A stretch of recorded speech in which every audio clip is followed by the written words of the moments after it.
What is up, guys? Welcome back to Wrestling Crossroads. As always, I'm one half your dynamic duo, Twisted, alongside Brother Pyro. Hello, guys. It's very early where we are located here in Wisconsin. 8 o'clock exactly, just to get this out to you before Afternoon of Champions, which is what Pyro calls it. Because here You know what it was? in Wisconsin, it will be noon when we have it. You know what? It was a meme I saw on Facebook. And you took it and used it with me, therefore it is yours. Yes. All right, you want to get us started? All right, so match 1 on the Clash of Champions card, because it will always be Clash of Champions to me.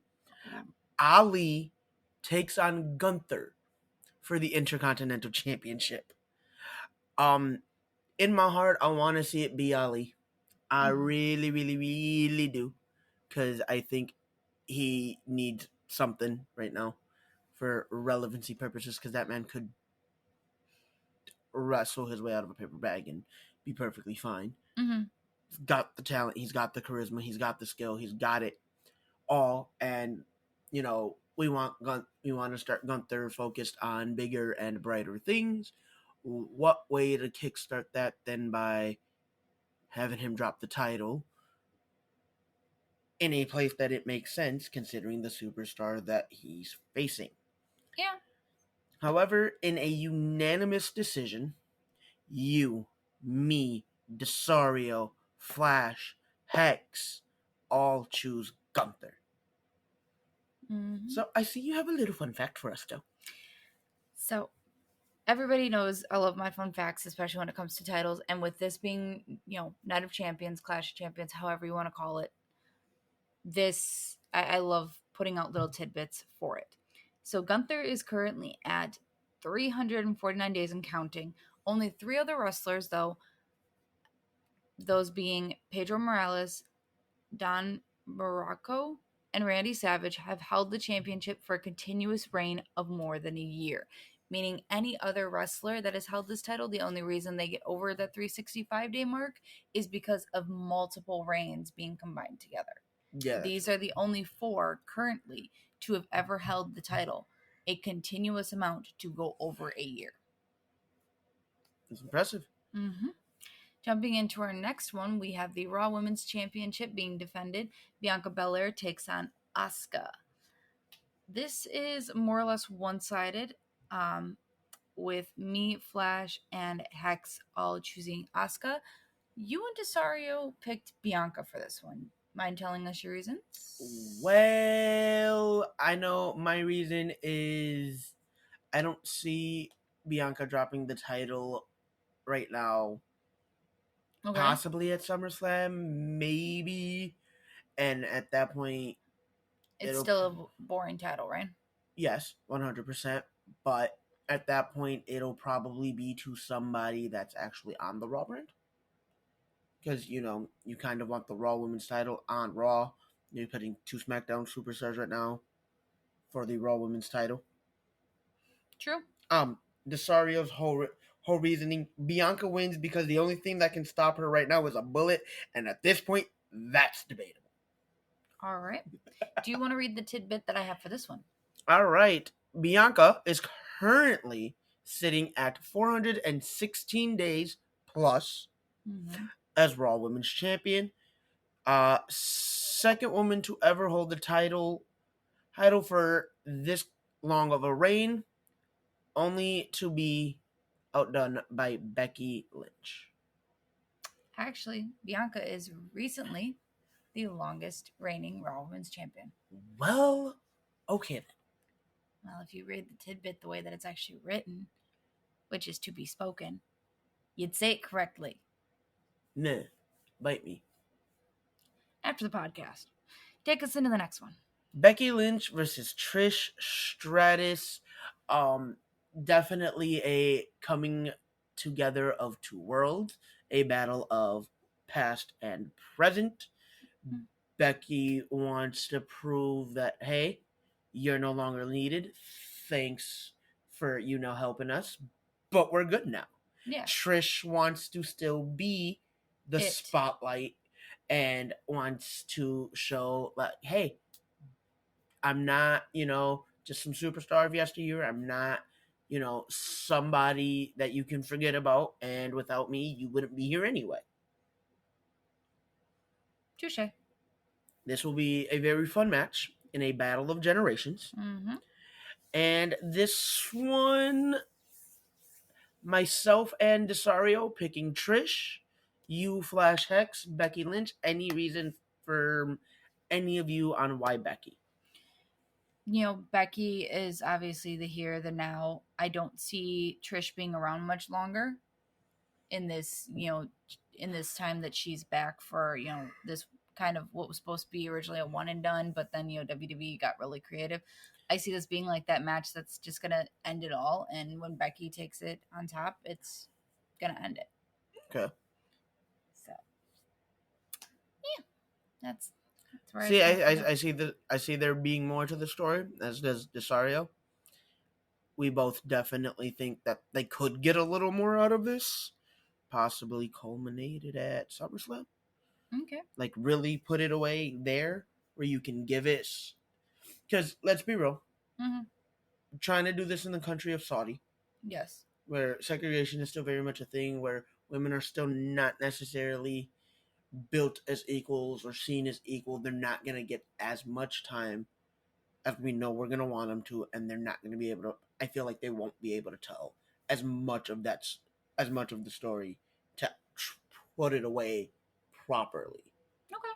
So I think they get more of that time to shine, more of the chance to do what they're supposed to do with this storyline. Come SummerSlam, Big Four, big event, and again, women aren't kind of bottom of the totem pole in terms of what we care about. However, I do have to point out that for this Saudi Arabia show, we have 3 different women's matches. Okay, we've had a few different women matches the last few Saudi shows. No, I'm just pointing out this is actually the most amount of women's matches we've seen at a Saudi show so far. Last year we only had 2. The year before that we only had 2. The year before that we only had 1. And then that was pretty much the first one because they've only been going about 5-ish years. But like I said, so I don't. And that's another thing is we have 3 women's matches. 2 of them are going to kind of etch out importance compared to this match. I get it. Both of those are involving, the title picture. So they're going to be a little more important. Alrighty. Leave you at that. SmackDown Women's Championship, Rhea Ripley takes on Natalya. Do we even know how we got here? No idea. All right. No idea. I didn't even know that, honestly, and it's gonna I forgot Natalya existed. I didn't realize she was still wrestling. I forgot she existed. Oh, jeez. That's how you know you underutilize her. And she is the longest person in your locker room. Why? Put her in a manager role. Put her in a leadership role. Outside of Tamina, I think, she is the longest tenured female star that you got at this point. And Tamina ain't even shown. Like, bro, just give them manager roles. Swear to fucking God.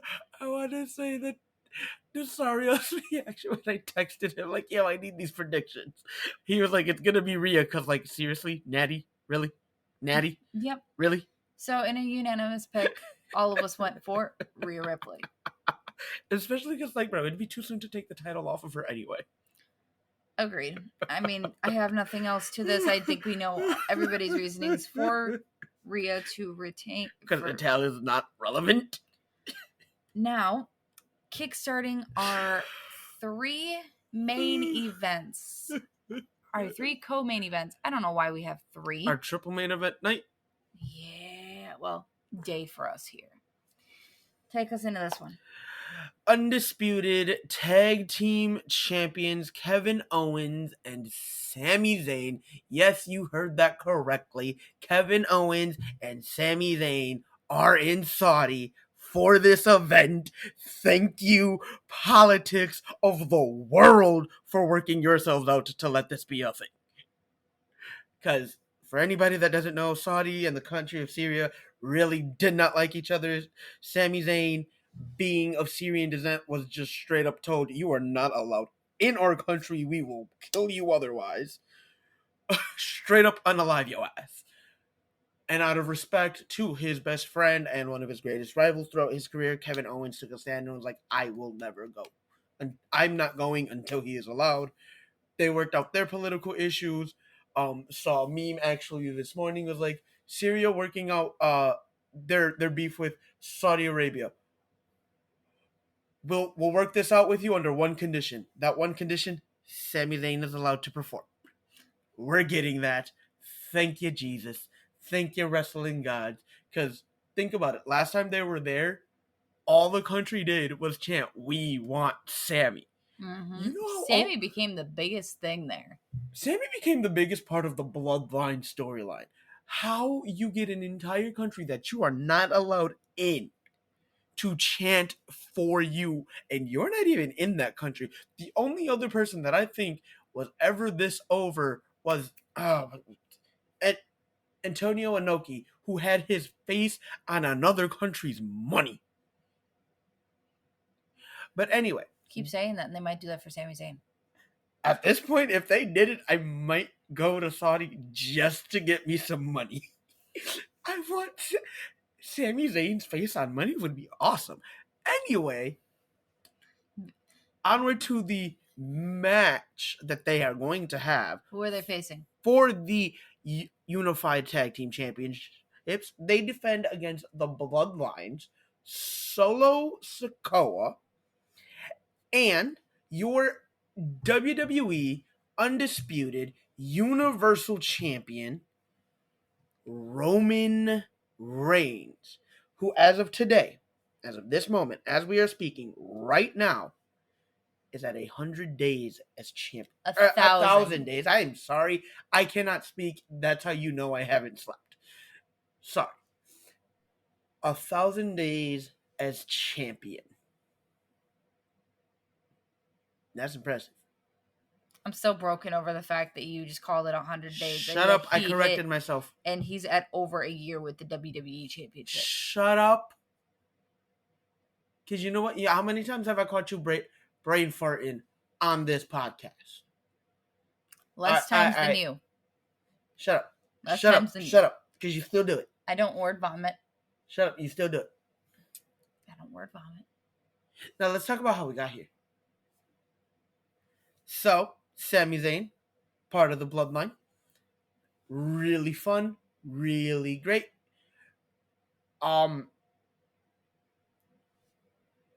Obviously, there was a lot of tension still there between Jay and Sammy. Jay didn't trust it. Eventually, Sammy wins us over in War Games. Mm-hmm. He's finally accepted into the Bloodline. Fast forward to the Rumble. The chair shot heard around the world, giving Roman Reigns a little bit of PTSD. Because he looked and fell exactly like when Seth Rollins betrayed him. Mm-hmm. A conflicted Jay. The Bloodline eventually has a main event match at Mania. And after 662 days as champion, that reign comes to an end at the hands of Sami Zayn and Kevin Owens. Mm-hmm. And it took a lot to get them to work together. Because, Sammy's like, yo, we ain't even got to like each other right now.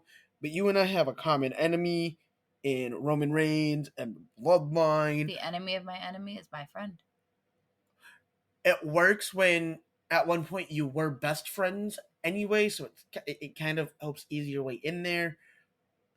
Also, before I get into our predictions, I kind of want to talk about something. Yes. Let's talk about last night's SmackDown for like a second. Go. For like a second. The KO show. Mm-hmm. Hosting the Usos. All Kevin Owens finally is like, yo, I've been trying to ignore him for the last few months. I don't know why he is so adamant about helping you guys, but let me see if I can speak out loud and, See if I can convince myself that y'all need this up. Tells them, y'all are like the greatest tag team ever.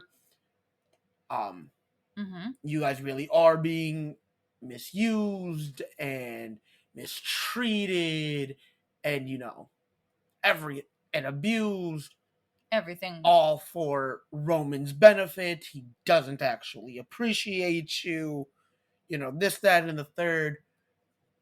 Jimmy gets on the mic, and I want to point out that at the beginning of this whole bloodline, Roman Reigns head of the table, tribal chief gimmick, Jimmy never really fell in line.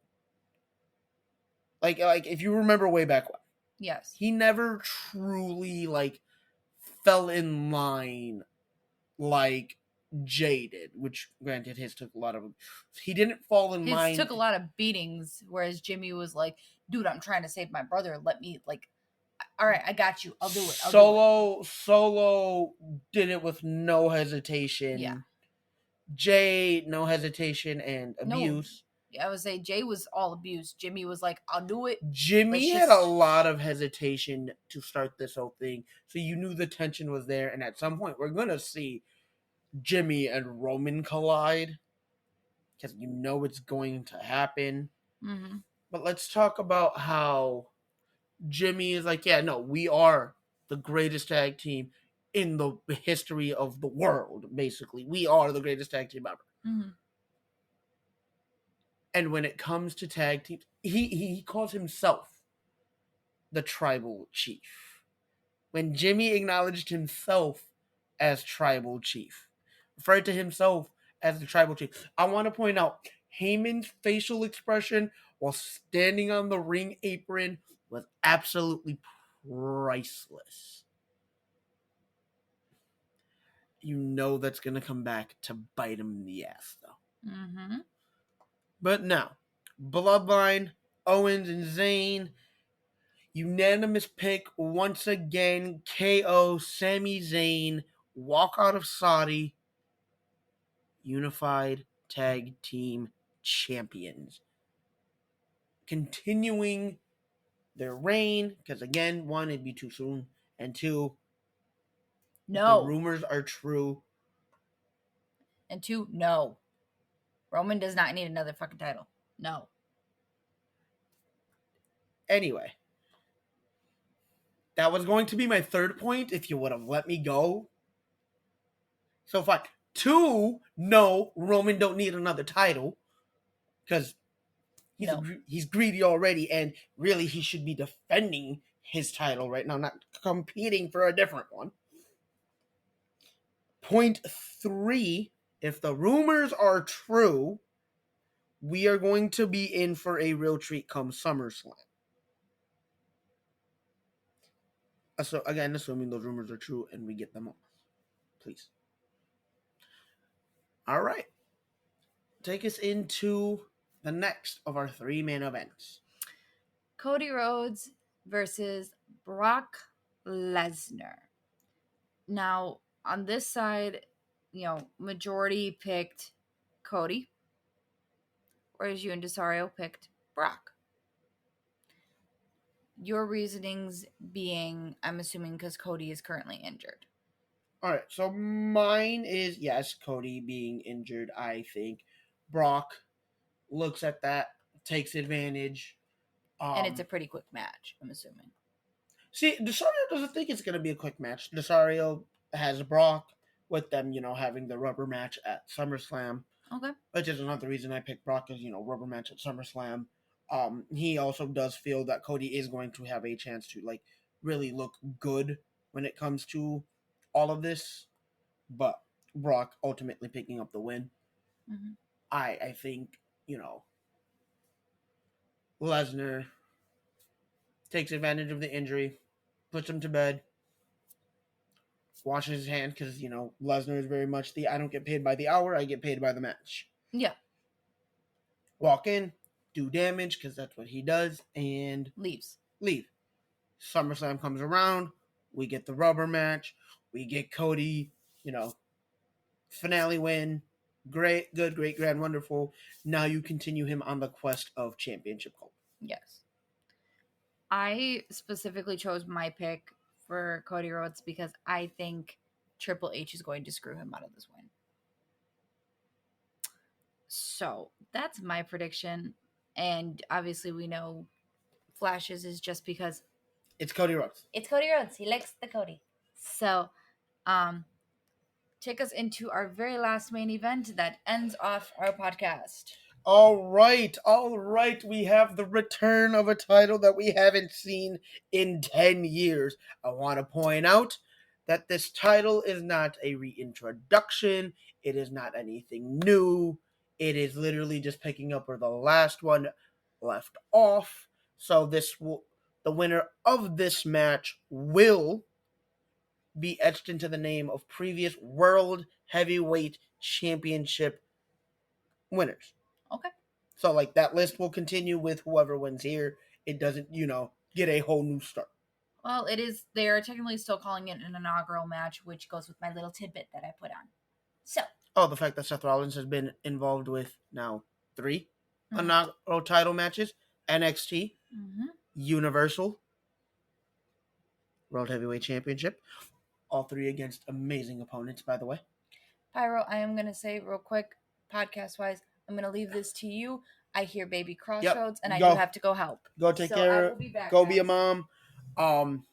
So, sorry. Go. All right, so Rollins, Styles, I am so excited. Sorry about that, y'all. Well, welcome to the Pyro Show. But I am so excited because both these workhorses are going to put on one hell of a match. And personally, I still don't get why we have a SmackDown representative for the World Heavyweight Championship when it's supposed to go to somebody from Raw, but whatever. I don't make the rules. I just enjoy the product. So, in a 4-1, we have myself, Flash, Hex, and Twisted picking Seth Rollins for a number of reasons. Mine being, hey, he kind of needs it right now. Let's, have the winner of this, or the face of Monday Night Raw, holding this champion, be a guy that is going to show up week in, week out, proudly defending it, proudly carrying it. Screw vacation time. Here we are, because he wants to be polar opposite of what Roman is. Desario picking Styles, and his reasonings being he feels Rollins is being pushed down our throats. He wants to see it be Styles. Again, it makes no sense if you have the undisputed WWE Universal Championship over on SmackDown, because that is Roman's brand. That's where it stays. That's where we're at. Unfortunately, like we said, Twisted had to go take care of baby Crossroads. We hope you guys all enjoy the festivities this afternoon. Oh, I think she's coming back. Oh, we have Twisted. We have a Twisted return.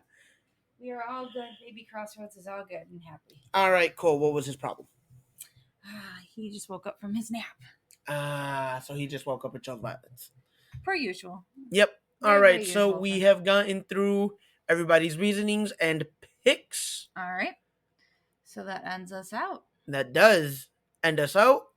We hope you guys enjoy the show this afternoon, this evening, wherever you're listening from. Just please enjoy, because wrestling. And we will see you guys later for the aftermath. And tomorrow for 2 shows back to back. Oh, yeah. Well, this is going to be a fun wrestling weekend. It is Memorial Day weekend, so why not? You're right. They did this to us with Labor Day, too. All right. So that is the end of this one, and we will see you guys later. All right. Bye, guys.